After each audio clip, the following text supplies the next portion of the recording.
Good evening and welcome again to In Conversation as we continue to track what is happening in the budget debates. We just saw on the floor another member from our side, Miss Coretta McDonald, Member of Parliament, hammering the issues of education and labor. Another well articulated presentation coming from our MPs. And welcome. Let me start by saying that welcome to In Conversation as we focus in on the budget. Well, thank MP. you so much for having me here. All right. As you came off the floor, I was hearing a lot of things. We had the speaker trying to come and rebut some of the things that you said. And I want us to write off the back deal with two of those things that were said by her.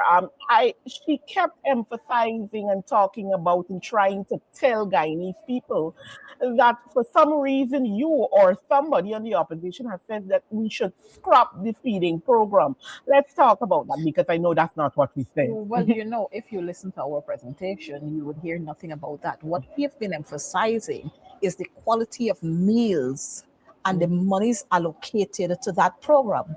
We have been advocating over the years that we should use what we have in the system. We have the Carnegie School of Home Economics. We have several secondary schools that are offering home economics, home management, and the likes. And we're saying, why not let them have the catering, give the contract to the school, so that at any one time you'll have one, the school benefiting and our children benefiting, and three, we are going to have worth for monies. But you know what? They can't give the contracts to Carnegie or to the secondary schools because the kickbacks they get from outside, giving the contract to persons outside who are friends, favorites, and families, the kickback they get there, they're not going to get it from the secondary schools. So that's their main problem. And we have been advocating that simply because we want our children to have meals that are of a balanced diet. Healthy meals, not sour chana, fermented juice, stale bread, not that. We want our children to be able to have fresh meals with fruits in addition. And we've not been getting that. And so we've been hammering this all along. The education ministry continue to feed our children, especially when it comes to that feeding program. Millions of dollars are expended on that program. Do we get worth for money? No, we don't. And so what we try to do every time is to give the Guyanese public the impression that we don't want this for them, we don't want that for them, we take away this from them, and we don't want the other for them. But in actual fact, we are saying if you're going to do something, do it good. It must be done properly, not half-baked, not stale-baked, not overcooked, but it must be done properly. And so that's our reason for advocating that proper meals. As a matter of fact, let me say to you, the service providers, the people who provide the food, we have never seen any form of certification certifying those persons as proper people with in terms of the food handler certificate. We've never seen that. What we see is a little bottom house thing here, a little bottom house thing there. And it shows when you see the delivery of the meals, the presentation of the meals. And for some reason, the minister and her acolytes, they can't get they can't get that into their heads. Again, this is what incompetence is all about. They are good at being incompetent. And if you were to ruffle their feathers, then they would go the range at finding all sorts of names to call you. Yes. It is what it is. And we as a people will have to stamp this out because when our children fall ill and they have to be rushed to the hospital, and then not only being rushed to the hospitals, but the long wait that they have to endure in the hospitals, it says to us that this government is not putting us first. And I know as well in the manifesto, we even went as far to talk about seeing that we increase the meal, not just one meal as they're doing right now, but we talked about giving at least two meals. So that when the students go, they have breakfast and they have lunch, but they wouldn't talk about that. They're deliberately making it seem as, we don't want betterment for the people. Well, let me tell you, if you were to have 2 meals per day, you're going to show what the minister is supposed to get, what the chief education officer is supposed to get, what some other officer and another officer and another officer is supposed to get. And that's the key gaps. If you do 2 meals a day, they are just simply interested and very proud to speak up that we are offering a meal. Now, have you ever seen what one of those look like? Couple channels scattered in a box, a piece of bread. As a child in grade 5 at West Plumside Primary, he said that he was open that on social media. He said the bread with some scattered colored thing, they just dab it on the bread, and that's what they gave to us. And many days he doesn't collect any. And so if a child can be saying that, then we will understand why we are clamoring for proper things, proper meals, proper preparation of meals to be given to children. But again, the Minister of Education, aka utmost best, she doesn't see anything wrong with that. All right. You started your presentation, and I like that the way you started it. You talk about, basically this big talk that they give. Everything is extraordinary, extraordinary growth, extraordinary opportunity, and you had extraordinary promises. Let's talk about that. Well, we can't run away from that. As a matter of fact, the people of Guyana were waiting for the extraordinary promise of God. September 1st came, it went. October came, it went. November came, it went. Christmas came, and it went during the New Year. And they're still waiting to hear when that cash grant is going to be offered. Of course, they're probably now figuring out some ways of how to either cut down on the cash grant or to add some more things to say, well, this time it's going to be perfectly slowly. They tried that and they couldn't get it. But again, extraordinary promises. Promise of this, promise of that, promises of lower cost of living, promises of making our environment safe, promises of making schools safe, promises of making schools conducive to learning. But what do we see? Bat infested schools, rat infested schools, snake infested schools, mosquito infested schools, sheep infested schools, cow infested schools, dogs are in schools, and all the time we get promises and promises and promises. And we've seen what has happened. BV Kwamena Primary was hitting the social media all along. Yeah. Then it was followed by Perfect Harmony Primary. We had Quarantine Comprehensive, and this is not isolated schools. It is schools all across Guyana. We had schools in Linden where mosquitoes were living under the schools because water was flooded their Linden Foundation. And so it is not isolated cases, there are cases all around.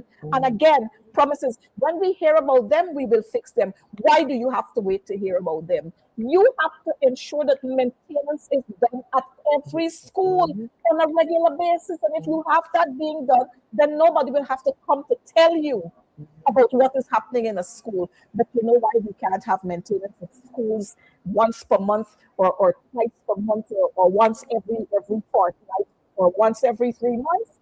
Because it's about friends and families again. The contractors who are awarded the contract to maintain schools, one contractor has to service 8 schools.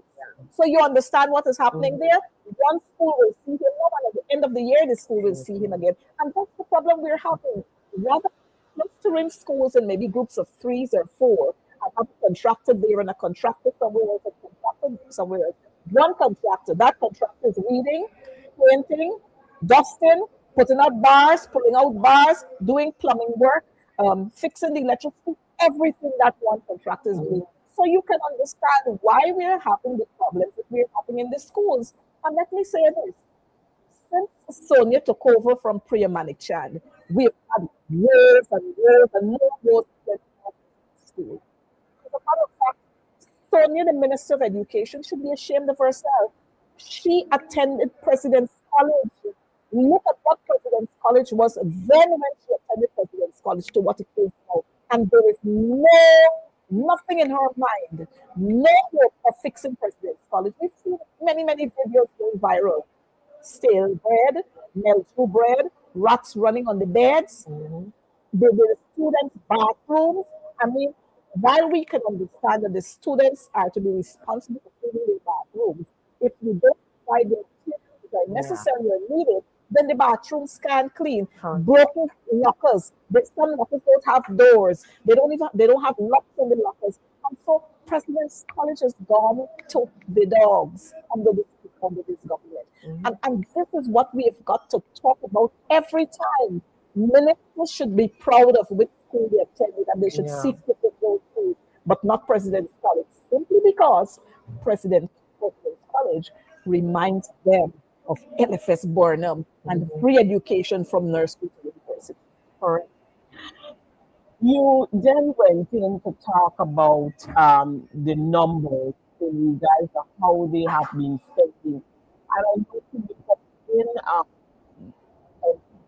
presentation where he talked about the numbers and how those percentages work and he did the same with education and showed it's 2% every 10% every year. every budget cycle.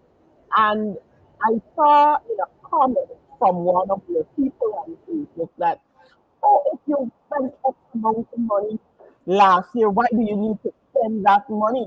But I like in your presentation, you didn't only put the figures and how it was going, you explained you have to have some performance measure. And if it's not measured, then the numbers have to be talk about that. Well, you see, again, what excites the PP are huge numbers. Mhm. Huge numbers excite them. And so they feel that they can always spill out huge numbers out there and guide these people to get excited and say, yes, you see how much money is here. But then, Mhm. then you're actually seeing that the money is for nothing.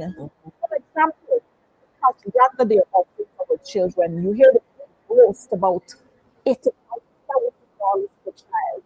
To break it up, $60,000 is the cash grant. If you divide 60 by 12 months, it's $5,000 per month. Could $5,000 maintain a child for an entire month? You figure it out. You have children and you know it. When you look at the transportation allowance, it's $25,000. When you divide that, and it's $25,000 for the whole year, when you divide that by 12, if you give me $2,000 and something cents, when you divide that by 20 days in the month, it will give you $140, not every third year.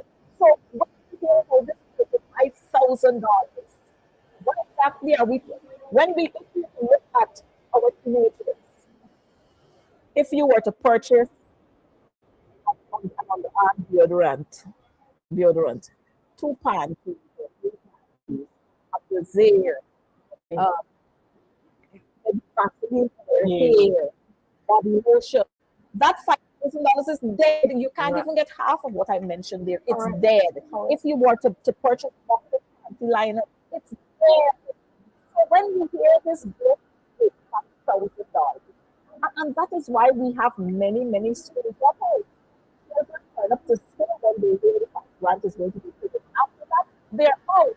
And they don't hear anything about that coming from the ministry in terms of regular attendance at schools It and has so on. gone up. If it has gone up or not. But we hear the big boast that we're giving $85,000 per child. Mhm.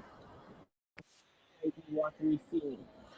In the same light as you talked about the money, you went on to as well compare our regional sister countries with us. And you give the example of Barbados, which doesn't have any oil. They don't have all the minerals that we Exactly. have, no gold, no diamond, no all them fancy stones, nowhere. And they're spending 15 to 20% Of their money budget. on Yeah. education while we're doing 2%. Let's talk about that. Again, education is not priority for this government. As long as they can keep you impoverished, that's what they're happy about. If you're too educated, then you're going to ask too many questions. And that is why we have I remember a couple of years ago when my colleagues spoke about being mentally lazy, their supporters mentally lazy. That's what they enjoy. They enjoy having persons not knowing so that they can bring anything and throw at you. And again, I went to Barbados and Trinidad and Jamaica. But if we look at Little St. Lucia, Little Grenada, where in Grenada all they have is what? Nutmeg. And what? The teachers are well paid. The schools are better looking than our schools. Their results are better than than the results that we have. And so again, it is not the problem is a managerial problem. That's the problem, where people are not competent enough to manage. That's one. And two, it's a problem where they see poverty as something to gloat. Correct. I know that you didn't get to push in a lot on labor because of course, the time constraint, but you talked a bit about it and we'll get into some of what you wanted to say that you didn't get to say. But you asked the question, will skills training lead to real jobs? Will the wages keep up with the cost of living? Will workplace be safe and regulated? These are the real questions being asked with whether this will happen with the budget.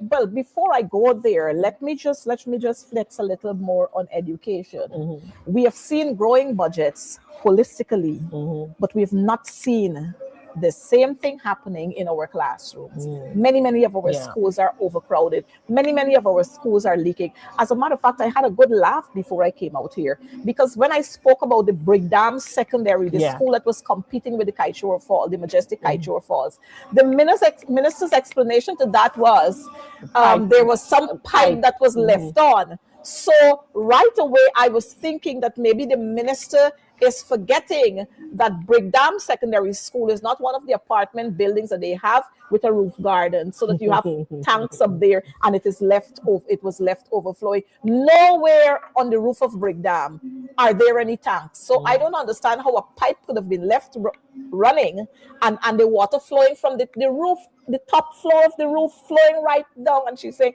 oh, it's sealing, you don't expect the water. Again, the minister is simply out of touch. She destroyed local government where she was, and now she's at education, and she's doing the most in terms of destroying what is at education. Could you imagine the minister leaving right behind her back door Carmel Secondary School, where 5 students assaulted a teacher in the most brutal of form, and she left right behind her back door to go where? To Zeeburg Secondary, way out in Region 3. And then they talk about putting people first. How can you put people first when you are segregating? How can you put people first when you're deciding whom you must attend to first and who should not get any attention? But as we talk about labor, and as I close on education, I want to say to us, if we don't put education first, the future is going to be last. If we don't put education first, the future is going to be last. The same thing with labor. In labor, we've heard about all of these things that they're doing, training here, training there, training everywhere. And most of them is cosmetic. Because I can tell you, there are 2 former students of mine. They applied to do the heavy duty training at the Ministry of Labor. They applied since November of last year, because when they went there, they said the program was closed off for the year, but they will restart in January and they need to apply now. They applied since the 4th or the 5th, somewhere around there in November. To date, they can't be called. When they went in there to find out for themselves what is happening, they said to them, oh, it's only a small number we usually select from the whole set that we're getting. So when you hear about this, all this big talks about how much training they're doing, fluff, like I said, the budget is about fluff. It is short and full of plenty lies, which is a word that we can't use in the National Assembly. But again, this is it, the visionless budget, nothing about putting people first. I know, let's talk about, you talked about, well, you didn't really get to speak, as I said, much on labor, but you talked about, the workforce setup and how the regulating of, the work environment, especially when we talk about the things that we've been seeing, like in the mining, etc. Let's talk a little about that Well, too. again, I am not sure how the new minister is going to handle this. Of course, his predecessor, he failed miserably. In our country, we have seen it going wild on social media, where several Guyanese who are attached to Chinese companies and Yeah. Russian companies, the way they have been treated.